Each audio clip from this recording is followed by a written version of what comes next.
Bismillahirrahmanirrahim. Assalamualaikum warahmatullahi wabarakatuh. Alhamdulillah kita bertemu kembali dalam video sharing-sharing yang kita beri tajuk backstage, yang artinya belakang panggung kalau secara bahasa. Namun istilah ini jamak kita temui di agenda event, di dunia event, ini jamak kita temui istilah ini yang menggambarkan apa-apa yang terjadi atau persiapan ataupun hal-hal di luar dari show atau pertunjukan itu sendiri. Di video sebelumnya kita sudah membahas soal bahasa tubuh yang berpengaruh besar pada hospitality. Bahasa tubuh itu ada beberapa macam, namun dalam materi kali ini kami coba bakukan dalam 7 poin. Dan di video sebelumnya sudah kita jelaskan 2 poin. Kita singgung sedikit bahasa tubuh yang sudah kita bahas di video sebelumnya, yaitu yang pertama adalah senyum yang tulus. Dan ini kenapa dijadikan nomor 1 atau yang pertama? Mungkin karena senyum adalah sesuatu yang paling ringan dilakukan. Siapapun bisa melakukannya. Baik orang yang fokus ataupun mendalami hospitality, baik orang yang terjun dalam bisnis dunia hospitality ataupun tidak. Karena dalam kesehariannya, dalam manner sehari-hari, ini juga berkaitan dengan materi kita sebelumnya, yaitu hospitality sebagai basic manner, maka senyum yang tulus ini adalah bahasa tubuh yang paling mudah untuk bisa diterapkan oleh setiap orang. Nomor 2, atau urutan kedua adalah kontak mata yang ramah.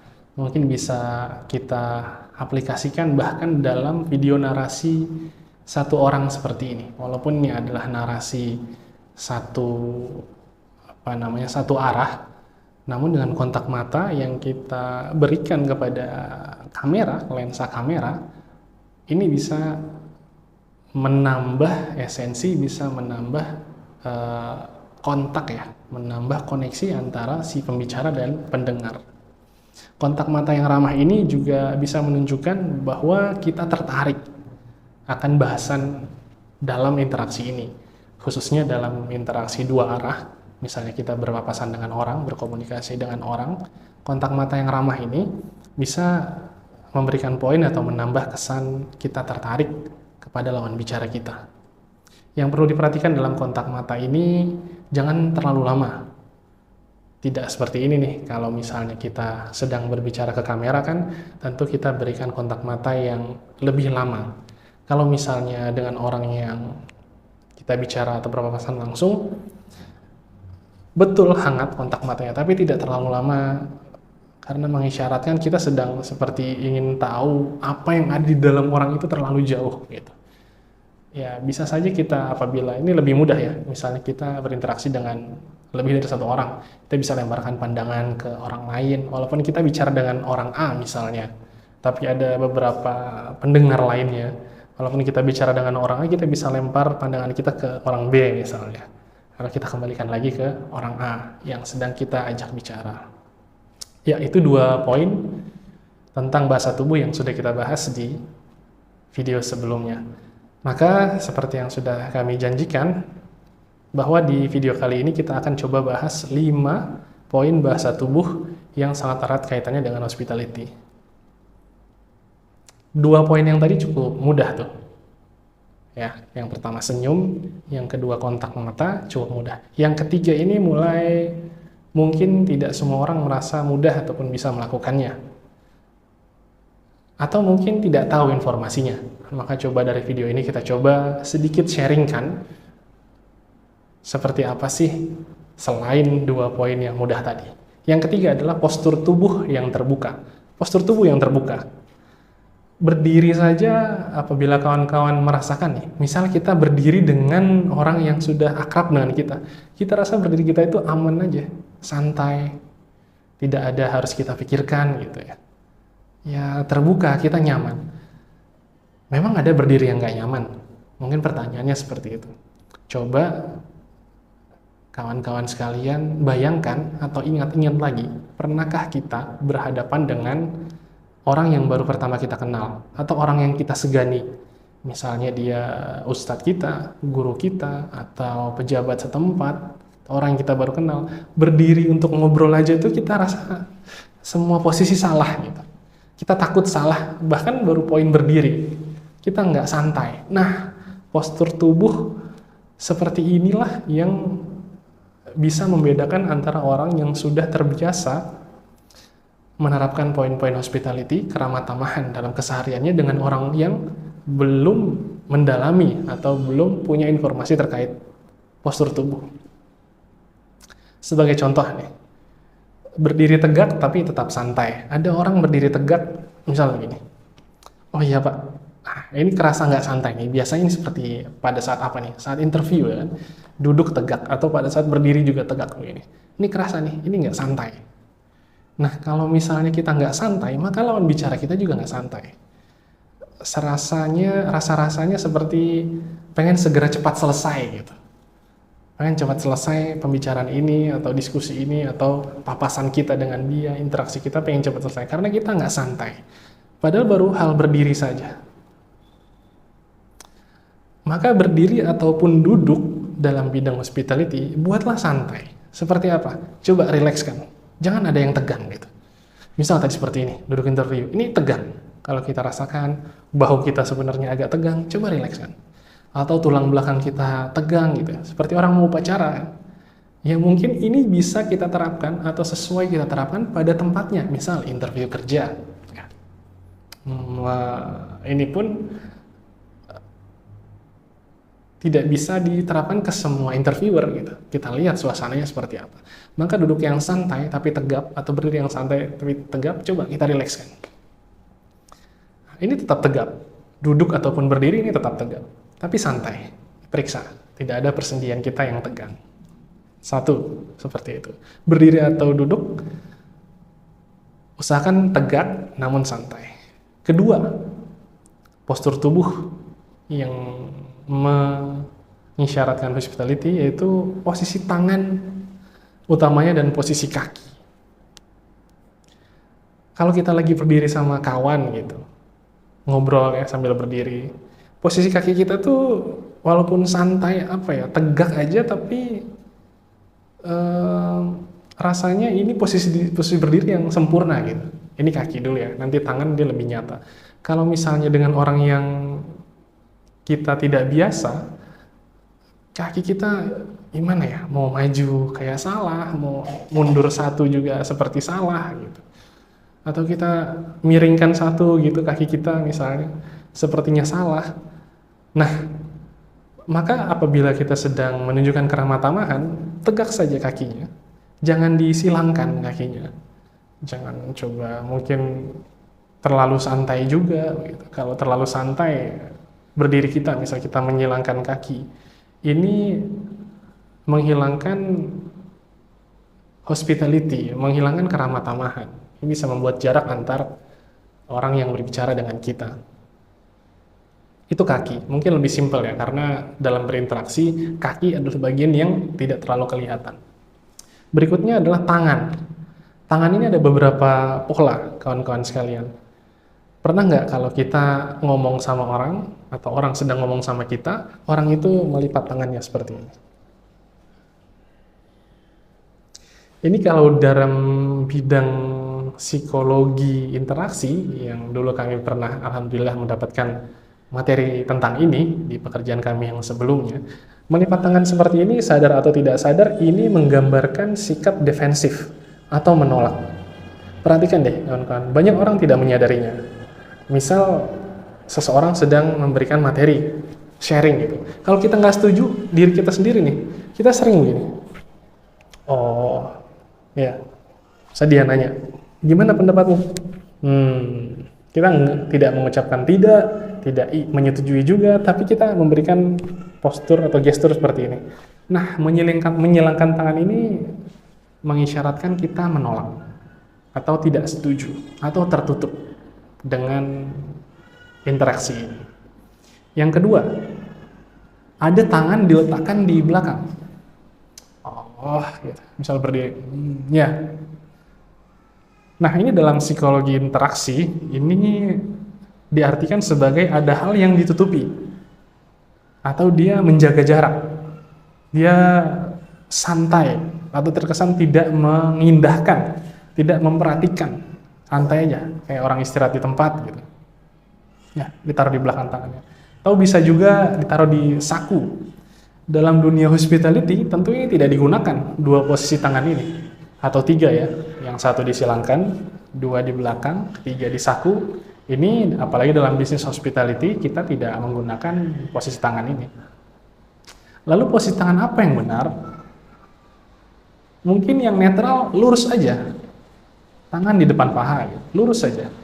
Kita tidak kemana-manakan tangan ini. Ini posisi netral. Tapi posisi netral ini bahkan sangat sulit kita terapkan apabila dalam tadi posisi interaksi kita dengan orang yang kita segani atau orang yang kita baru kenal. Namun untuk menyiasatinya, gunakan posisi tangan di bawah, misal di bawah perut, digabungkan ini di bawah perut. Memang ini terkesan formal sekali, tapi ini adalah posisi tangan yang lebih secara umum terasa terbuka, atau kita siap menerima informasi, ajakan, atau permintaan tolong dari orang yang berinteraksi dengan kita. Maka tangan diletakkan netral, lurus, atau misalnya kita menghilangkan rasa gelisah, gabungkan saja tangannya, taruh di bawah perut kita. Yang ketiga, ini masih dalam postur tubuh ya, yaitu condongkan tubuh ke hadapan atau ke arah orang yang berbicara. Ini karena monolog saja, ini satu arah. Apabila diskusi, kita baiknya begini. Gimana Bu? Gimana Pak? Ada yang bisa saya bantu? Kita majukan. Nah, itu akan terasa bagi orang yang sedang berbicara dengan kita. Intinya, seperti kita ingin dengar lebih jelas, kita ingin detail, karena kita berusaha mendekat. Nah, mendekat kan ada batasannya.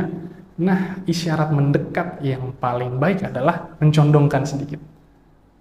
Condongkan sedikit tubuh kita, maka ini menunjukkan keramah tamahan atau menunjukkan hospitality yang baik. Tadi nomor 3 ya, karena yang satu adalah senyum ya, yang kedua adalah kontak mata, yang ketiga adalah postur tubuh tadi. Ini semoga bisa selesai ya dalam video ini. Apabila terlalu lama mungkin nanti akan insya Allah kita lanjutkan, mohon maaf, di video selanjutnya. Setelah postur tubuh adalah gerakan tangan yang lembut. Nah, seperti ini nih. Oh iya, ini kan lembut ya, atau terasa gerakan tangannya proporsional saja. Kalau tidak ada gerakan tangan juga kayaknya ngobrol begini aja. Oh iya Bu, oh iya, nggak apa-apa, nanti kita janjian ketemuan di restoran A ya. Ini aja ada nih, dengan otomatis. Ini saya nggak rancang tadi restoran A ya. Gitu. Tapi kalau tidak ada, terkesan kita tidak antusias. Maka perhatikan gerakan tangannya alami saja. Ini perlu dibiasakan ya. Perlu dibiasakan. Ini apabila kata-kata yang terlontar sudah keluar otomatis dari hati, dari pikiran kita, nanti tangan itu otomatis. Tapi jangan berlebihan juga. Oh iya Bu, gitu. Janganlah. Kalau berlebihan atau gerakan tangannya kasar, terlalu tegas, ini justru mengisyaratkan lebay ya, berlebihan atau terlihat kita gelisah. Salah satu ciri gelisah adalah kita berusaha memindahkan energi kegelisahan kita ke tempat lain. Pernah lihat kan, misal orang gugup, ya, dia main-mainin pulpen misalnya ya, dia megang-megang tangan.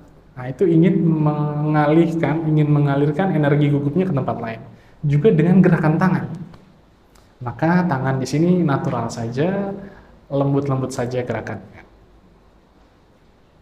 Yang kelima, nada suara yang hangat. Ya, tadi 1 adalah senyum, 2 kontak mata, 3 postur atau gestur tubuh, 4 gerakan tangan yang lembut, yang akrab, yang kelima ini nada suara yang hangat. Nah, ini makin harus dipelajari.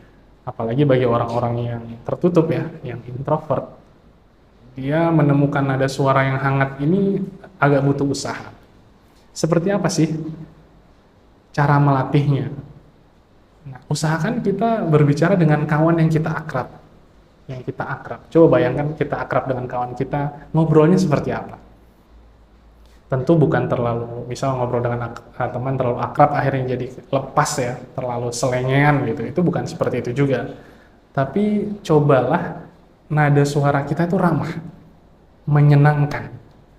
Bagaimana cara menghasilkan nada suara yang menyenangkan? Beri senyum sedikit dari bibir kita. Nanti otomatis suara yang keluar bisa ramah dan menyenangkan. Kalau volume sih bisa silakan diatur ya. Ada orang yang terbiasa volume kecil, coba dibesarkan sedikit. Maka yang besar juga coba dipelankan sedikit, yang sesuai itulah yang akan terasa ramah. Gitu soal suara. Kemudian hindari berbicara terlalu cepat. Karena terlalu cepat kesannya kita ingin buru-buru, ingin selesaikan saja nih pembicaraan ini. Seperti nggak menarik nih kita ngobrol ya. Kita pengen cepat. Oh ya Bu, oke. Nanti pokoknya kita ketemu ya di Jember ya. Nanti tanggal atau lusa kita ketemu di Jember. Ini terlalu cepat. Kita coba pelankan. Oke Bu, berarti nanti insya Allah kita ketemu di kota Jember lusa ya Bu. Kasih jeda potongan-potongannya. Bagi orang yang terbiasa membaca buku misalnya ya, ada tanda baca. Nah, tanda baca inilah yang membuat komunikasi kita secara verbal itu ada penekanannya, ada jedanya, dan menjadi ada kecepatannya terasa sesuai, tidak terlalu cepat, tidak terlalu lambat. Yang ketiga, di sini yang kami coba tuliskan adalah tadi, volume suara disesuaikan dengan situasi. Sudah kita bahas tadi di awal poin kelima, apabila tempatnya membutuhkan suara yang agak besar, kita coba besarkan. Apabila ruangannya hening, kita berbicara pribadi, ya coba pelankan. Bahkan suara yang pelan seperti ini bisa memancing lawan bicara kita menyimak lebih dalam. Jadi gini Bu, sebenarnya ada yang harus saya konfirmasikan ke Ibu. Nah itu contoh. Jadi suara kita pelankan saja itu memberikan penekanan. Penekanan tidak hanya dengan suara yang besar saja, gitu. Dengan suara kecil saja, dengan suara yang pelan juga bisa memberikan penekanan. Sementara ini dulu, baru sampai poin kelima, masih ada 2 poin lagi. Insya Allah akan kita lanjut di video berikutnya agar durasinya tidak terlalu panjang. Terima kasih sudah mendengarkan sharing-sharing ini. Kami sangat berbahagia, kami sangat senang apabila ada feedback, kita coba tukar pikiran, karena semua ini adalah ilmu yang sebenarnya bisa dikompromikan, walaupun ada batasan-batasan tertentunya. Apabila ada yang salah, itu murni dari kekurangan ilmu kami membuka sekali apabila ada inputan yang positif dari para pendengar sekalian. Terima kasih, kita jumpa lagi di video selanjutnya. Assalamualaikum warahmatullahi wabarakatuh.